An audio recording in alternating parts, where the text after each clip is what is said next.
Part 4, Alternative Models of Democracy. If Chatterjee's account provides an important corrective and decentering of the Eurocentric framing of the debate about the evolving relationship between capitalism and democracy, it nevertheless converges with the crisis narratives of Streeck and Fraser in the way in which it defines democracy, more specifically by equating or conflating the concept with hierarchically structured regimes featuring competitive elections and representative parliamentary rule. In their incisive 2011 article, Radical Democracy and Global Perspective, Notes from the Pluriverse, Janet Conway and Jakeet Singh articulate and defend an alternative tradition of radical democracy rooted in the practices of subaltern social movements. Conway and Singh begin their article with positive references to the Zapatistas and to the World Social Forum for offering visions and struggles posed against the authoritarian imposition of neoliberal globalization on every society in the world and against the new relations of imperialism it enacts. Among these authoritarian impositions of what Arturo Escobar has called a new US-based form of imperial globality, they contend, is the US-led drive to export Western-style liberal democracy as the only legitimate mode of governance globally and a precondition for recognition, aid, and trade with the West. Indeed, they quote the Canadian political philosopher James Tully in this regard, who has argued that the dominant forms of representative democracy, self-determination, and democratization promoted through international law are not alternatives to imperialism, but rather the means through which informal imperialism operates against the wishes of the majority of the population of the post-colonial world.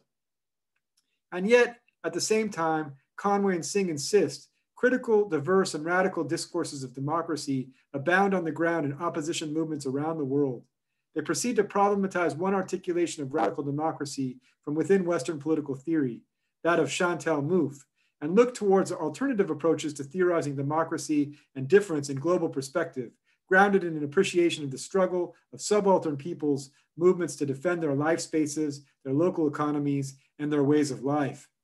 Conway and Singh locate their argument as being theoretically informed by the Latin American modernity coloniality perspective, which holds that coloniality has been constitutive of the modern world system from its inception in the 16th century European conquest of the Americas into the present.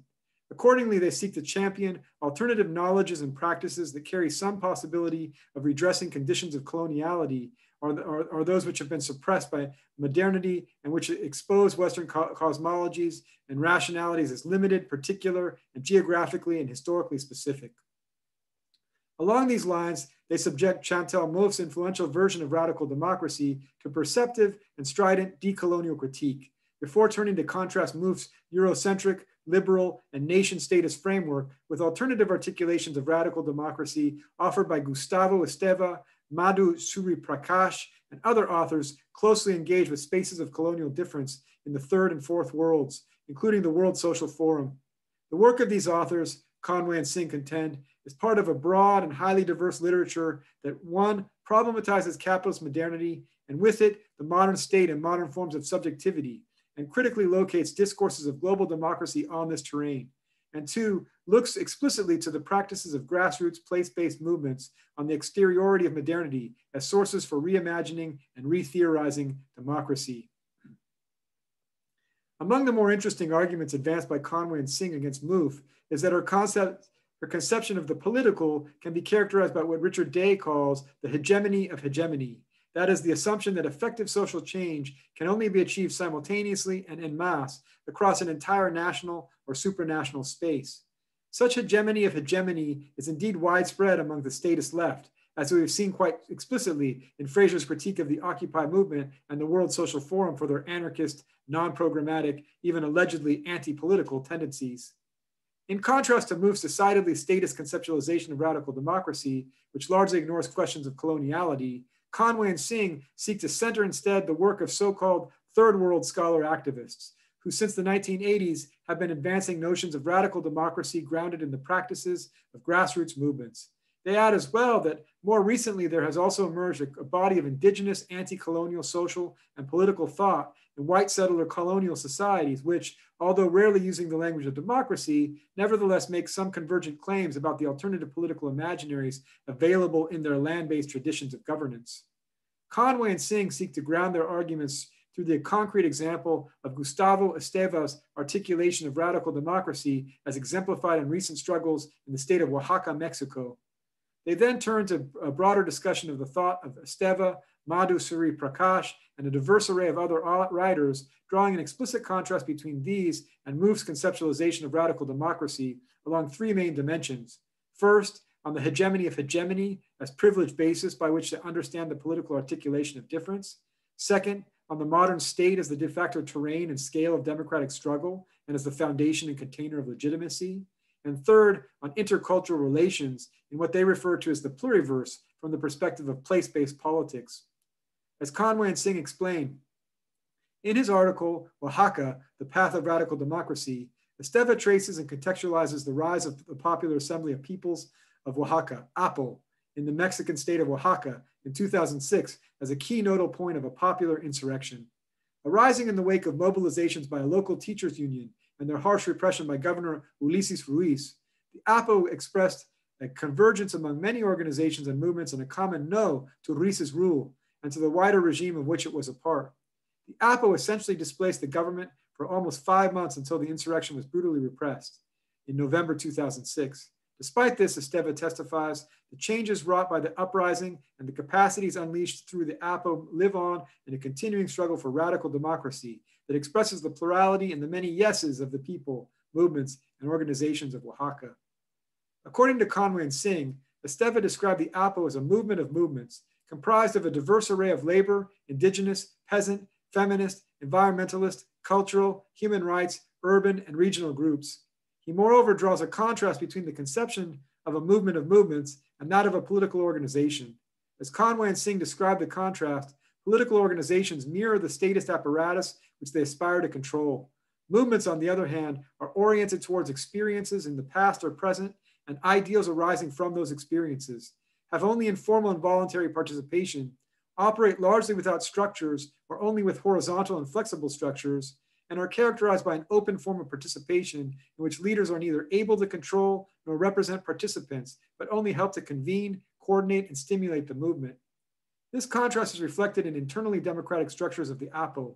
According to Conway and Singh, the coordinating bodies of the APO do not control the autonomous actions or initiatives of the participants, but rather lead by obeying and simply helping the various participant groups to discuss common concerns, share information, and coordinate specific actions.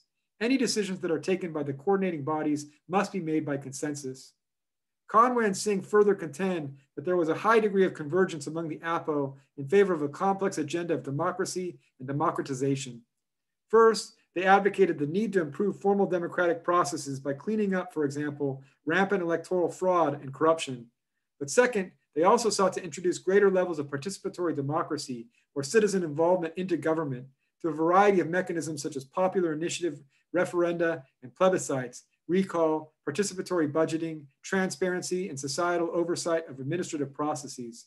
And crucially, third, they aim to place the processes and institutions of formal and participatory democracy at the service of radical democracy, a deeply local or community-based grassroots and bottom-up form of democracy derived from the long-standing traditions of indigenous communities, especially within the municipios of Oaxaca. Conway and Singh go on to extrapolate lessons not only from Oaxaca, but also from the Zapatistas and many examples in the World Social Forum. They contend, for example, that the articulation of difference is often oriented towards defending localized life projects and life spaces, not towards gaining hegemony over the whole of society, certainly not at the pre-given scale of the nation state, and even less so at the scale of the globe. This skepticism towards the ideal of democracy implemented at the global level puts them at odds with thinkers such as Francois Vergès, for whom world citizenship must be brought in as a decolonizing alternative.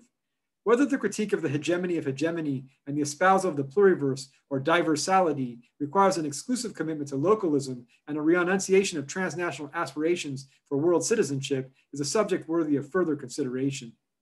By all means, Conway and Singh are careful to stress that place-based identities and a commitment to local site and scale of political life do not presuppose isolation, chauvinism, or parochialism.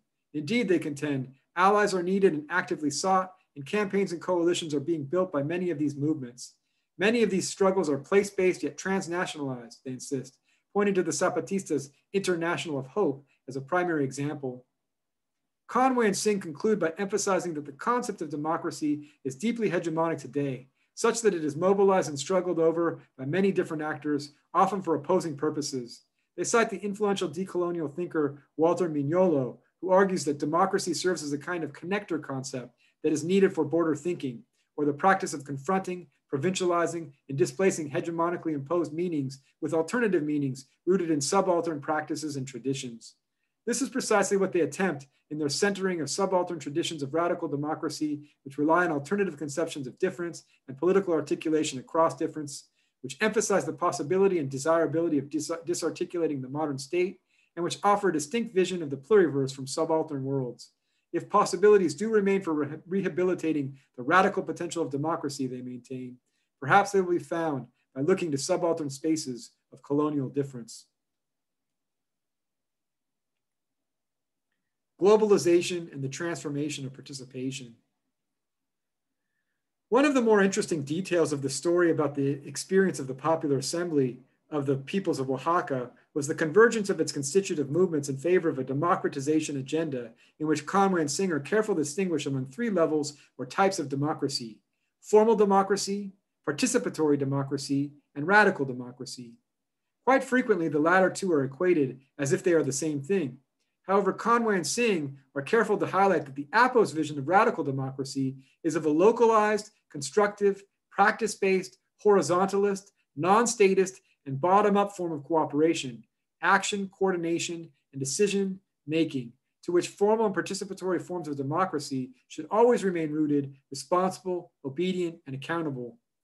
In her incisive 2004 article titled Developmental Democracy and Its Inclusions, Globalization and the Transformation of Participation, Christine Keating explores the ways in which processes of globalization have altered the terms of the contestation between market-centered and more participatory models of democracy.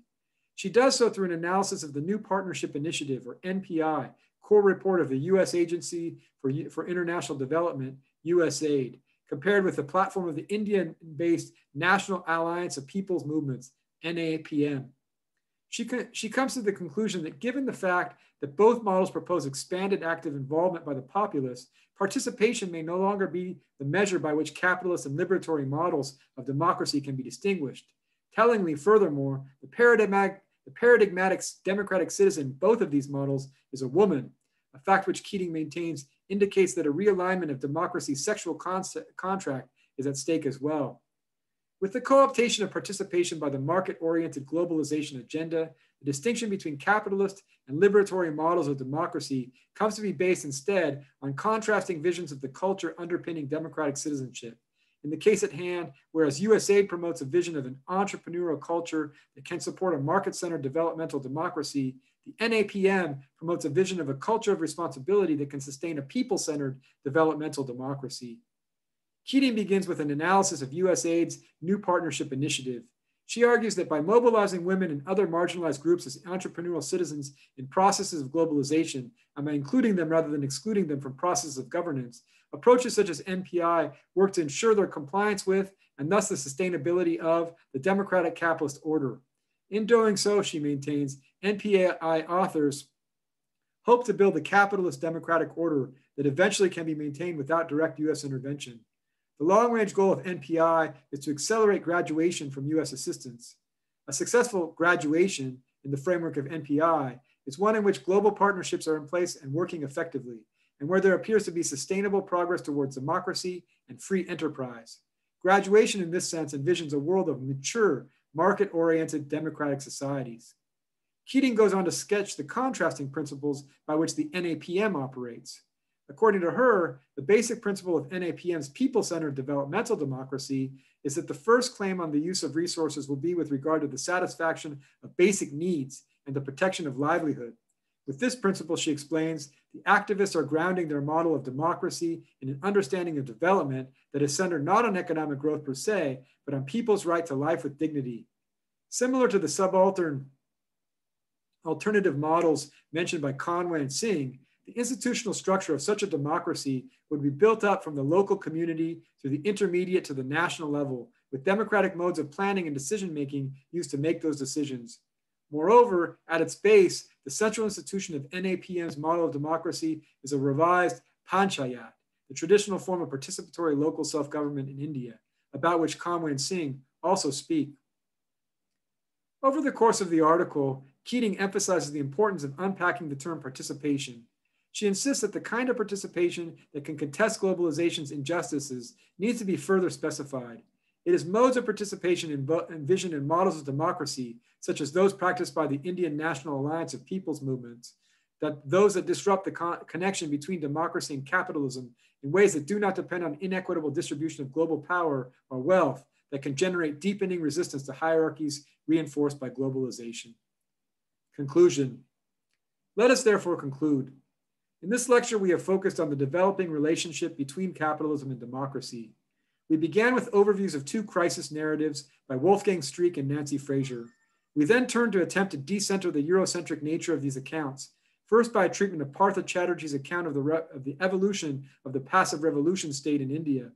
We then turned to consider alternative models of radical democracy as practiced by subaltern social movements, as described and advocated by Janet Conway and Jakeet Singh. Finally, we concluded with a brief discussion of how the ideal of democratic participation can and has been partially co-opted by agents of neoliberal globalization. And with that, we shall conclude.